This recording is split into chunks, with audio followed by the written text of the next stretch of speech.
لبيك اللهم لبيك لبيك لا شريك لك لبيك إن الحمد والنعمة. السلام علیکم ورحمۃ اللہ وبرکاتہ.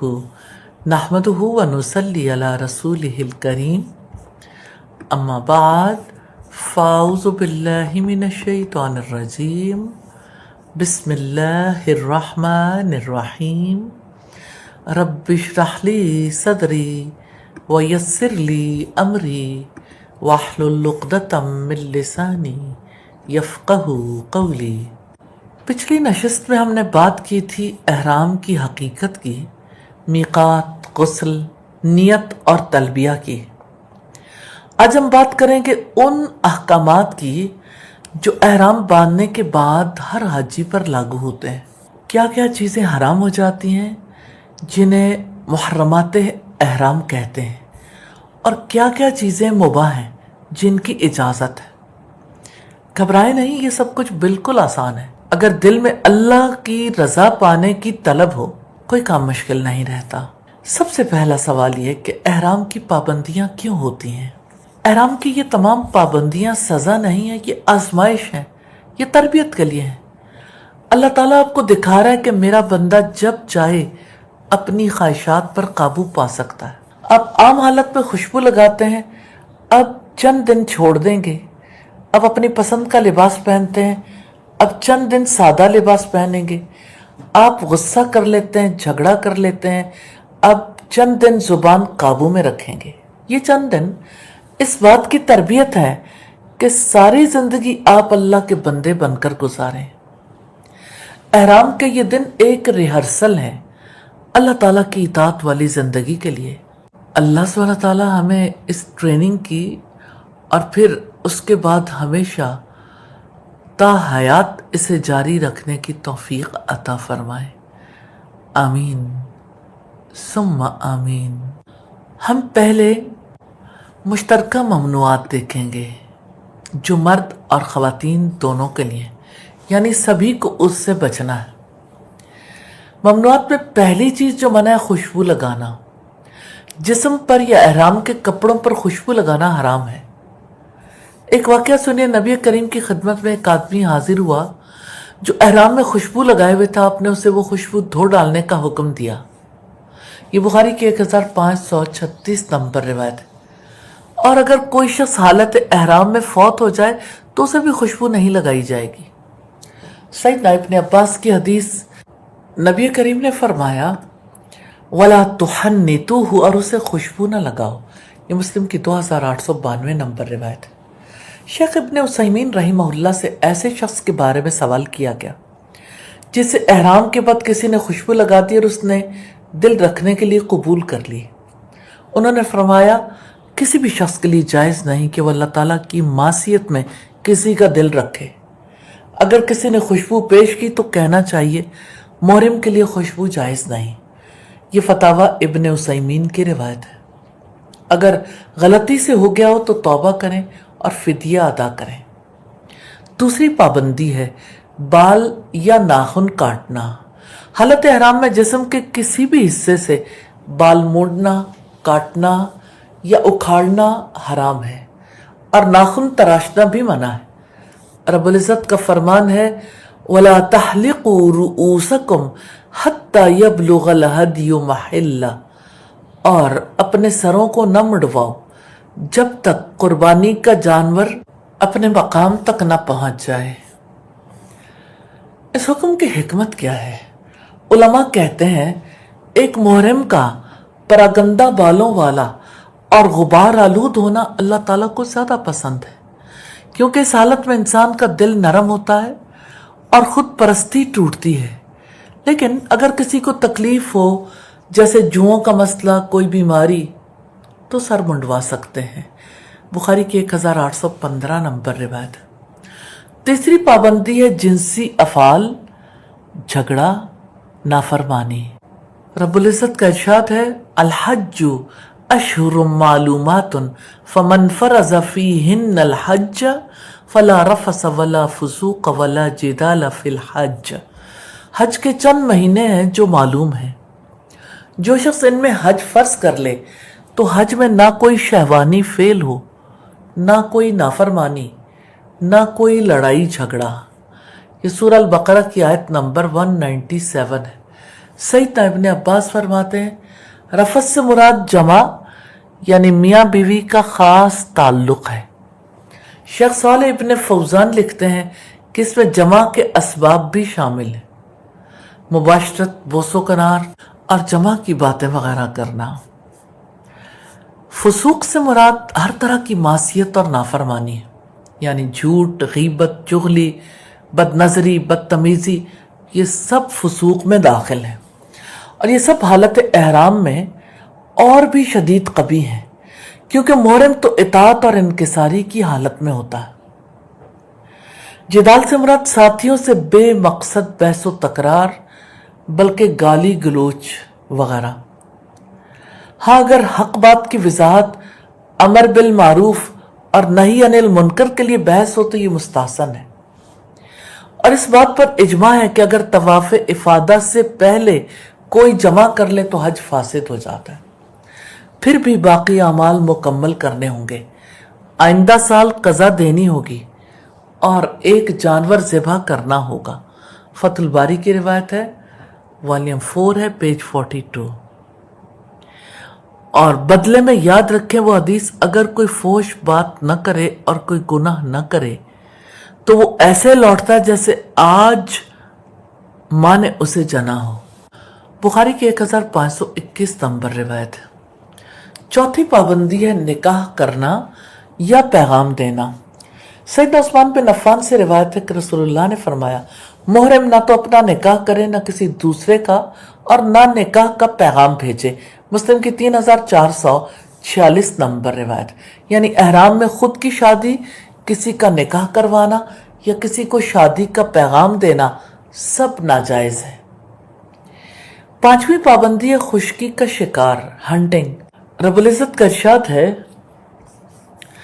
یا ایھا الذین آمنوا لا تقتلوا الصید وانتم حرم، اے لوگو جو ایمان لائے ہو جب تم حالت احرام میں ہو تو شکار کو نہ مار ڈالو، اور فرمایا وحرم علیکم صید البر ما دمتم حرما، اور خشکی کا شکار پکڑنا تمہارے لیے حرام کیا گیا ہے جب تک تم حالت احرام میں ہو۔ یہ سورہ المائدہ کی آیت نمبر 96 ہے۔ ایک خوبصورت واقعہ سنیے۔ سیدنا سعد بن جسامہ رضی اللہ تعالیٰ عنہ نے نبی کریم کو ایک گور خر کا تحفہ پیش کیا۔ آپ نے اسے واپس کر دیا۔ جب آپ نے ان کے چہرے پر ناراضگی دیکھی تو فرمایا واپسی کی وجہ صرف یہ ہے کہ ہم احرام باندھے ہوئے۔ یہ بخاری کی 1825 نمبر روایت ہے۔ لیکن یاد رکھیں سمندر یا دریا کا شکار حرام نہیں ہے، مچھلی وغیرہ کھا سکتے ہیں، اور گھریلو جانور مرغی، بکری، گائے انہیں ذبح کرنا بھی جائز ہے کیونکہ یہ شکار نہیں ہے۔ اب ہم کچھ ممنوعات دیکھیں گے جو مردوں کے لیے منع ہے۔ سیدنا عبداللہ ابن عمر نے بیان کیا کہ ایک شخص نے رسول اللہ سے پوچھا کہ محرم کیا پہن سکتا ہے؟ آپ نے فرمایا نہ کرتے پہنو، نہ امامے باندھو، نہ شلواریں پہنو، نہ باران کوٹ کو اوڑھو، نہ موزے پہنو۔ صحیح مسلم کی 2791 نمبر روایت ہے۔ یعنی سلا ہوا کپڑا نہیں، نہ قمیص، نہ شلوار، نہ پاجامہ، نہ اندر پہننے والا زیر جامہ۔ دوسرے سر ڈھانپنا حرام ہے، نہ ٹوپی، نہ پگڑی، نہ رومال، نہ کاغذ چپکانا، نہ مٹی یا مہندی لگانا۔ تیسرے موزے یا ٹخنوں کو ڈھانپنے والا جوتا حرام ہے۔ چند پریکٹیکل ٹپس ہیں۔ اگر چادر نہ ہو تو شلوار پہننے کی اجازت ہے، نبی کریم نے یہ رخصت دی ہے۔ بخاری کی 1843 نمبر روایت۔ اگر سردی ہو تو جیکٹ بغیر پہنے اپنے اوپر ڈال سکتے ہیں، کمبل یا چادر کی طرح۔ اگر بیماری کی وجہ سے پیمپر یا انڈر گارمنٹس کی ضرورت ہو تو پہن سکتے ہیں، مگر فدیہ دینا ہوگا۔ سوتے وقت غلطی سے سر ڈھک جائے تو بیداری پر فوراً کھول دیں، گناہ نہیں۔ یہ فتاوی ابن عثیمین ہے، والیوم 22 ہے، پیج 128۔ کچھ چیزیں خواتین کے لیے ممنوع ہیں، اگرچہ یہ کم ہے، مگر ان میں ایک اہم نقطہ ہے جس پر اکثر کنفیوژن ہو جاتی ہے۔ سیدنا عبداللہ ابن عمر بیان کرتے ہیں کہ اللہ کے رسول نے فرمایا احرام کی حالت میں عورت نقاب نہ ڈالے، دستانے نہ پہنے۔ بخاری کی 1838 نمبر روایت۔ خواتین کے لیے دو چیزیں حرام: نقاب، وہ مخصوص سلا ہوا کپڑا جو چہرے پر باندھا جاتا ہے اور جس میں آنکھوں کے سوراخ ہوتے ہیں۔ نمبر 2، دستانے، ہاتھوں کے مطابق سلے ہوئے کپڑے۔ اب ایک بہت اہم بات ہے، نقاب پہننے سے منع کرنے کا یہ مطلب ہرگز نہیں کہ عورت غیر محرم مردوں سے چہرہ نہ چھپائے۔ سیدہ عائشہ فرماتی ہیں قافلے ہمارے پاس سے گزرتے اور ہم رسول اللہ کے ساتھ حالت احرام میں ہوتی تھی۔ جب لوگ ہمارے سامنے آتے تو ہر ایک اپنے چہرے پر چادر کا کپڑا لٹکا لیتی، جب وہ گزر جاتے تو ہم چہرہ کھول لیتی تھی۔ سنن ابی داؤد کی 1833 نمبر روایت۔ علامہ البانی رحمہ اللہ فرماتے ہیں نقاب اور چادر سے چہرہ ڈھانپنا دو الگ الگ باتیں ہیں، اور اگر چادر چہرے کو لگ بھی جائے تو کوئی حرج نہیں۔ شیخ ابن تیمیہ اور شیخ ابن عثیمین رحمہم اللہ دونوں نے اسے واضح فرمایا کہ چہرے سے کپڑا دور رکھنے کی تکلیف کی کوئی دلیل نہیں۔ اب بات کرتے ہیں ان کاموں کی جو احرام میں مباح ہیں یعنی جائز ہیں۔ بہت سے لوگ پریشان رہتے ہیں کہیں یہ کام بھی تو حرام نہیں؟ آئیے تسلی کر لیں۔ پہلا کام ہے جو مباح ہے، جائز ہے، غسل کرنا۔ محرم غسل کر سکتا ہے، فرض ہو یا ویسے ہی جنرلی آرام کے لیے ہو۔ سیدنا ابن عباس فرماتے ہیں محرم حمام میں جا سکتا ہے غسل کے لیے۔ بخاری کی قبل الحدیث ہے 1840 پہ، اور صحابہ نے خود نبی کریم کو احرام میں سر دھوتے دیکھا ہے، بخاری کی روایت ہے۔ پھر بدن کھجلانا، سیدنا ابن عمر اور سیدہ عائشہ رضی اللہ تعالی عنہم بدن کو کھجانے میں کوئی حرج نہیں سمجھتے تھے۔ سیدہ عائشہ نے ایک سائل کو فرمایا زور سے کھجلی کرو، اور فرمایا اگر میرے ہاتھ باندھ دیے جائیں اور صرف قدم کھلا تو میں اسی سے کھجلی کروں گی۔ اگر کھجلانے سے بال گر جائیں تو کوئی نقصان نہیں۔ علاج کے لیے دوا، سرما، خون نکلوانا، آنکھوں میں دوا ڈالنا جائز ہے، خوشبو کے بغیر سرما لگانا جائز ہے، پچھنے لگوانا یا خون ٹیسٹ کرنے کے لیے خون نکلوانا جائز ہے۔ نبی کریم نے خود حالت احرام میں پچھنے لگوائے تھے، بخاری کی 1835 نمبر روایت۔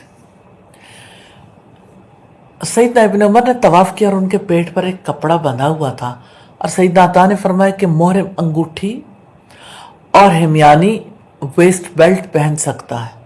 صحیح بخاری کی قبل الحدیث ہے 1837 کی۔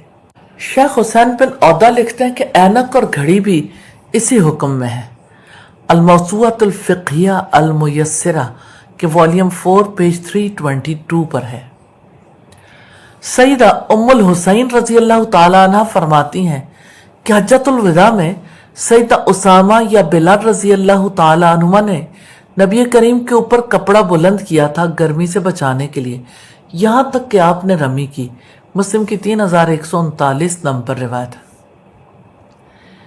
شیخ ابن باز فرماتے احرام کا کپڑا دھونے یا بدلنے میں کوئی حرج نہیں۔ یہ مجموع الفتاوی کی روایت ہے۔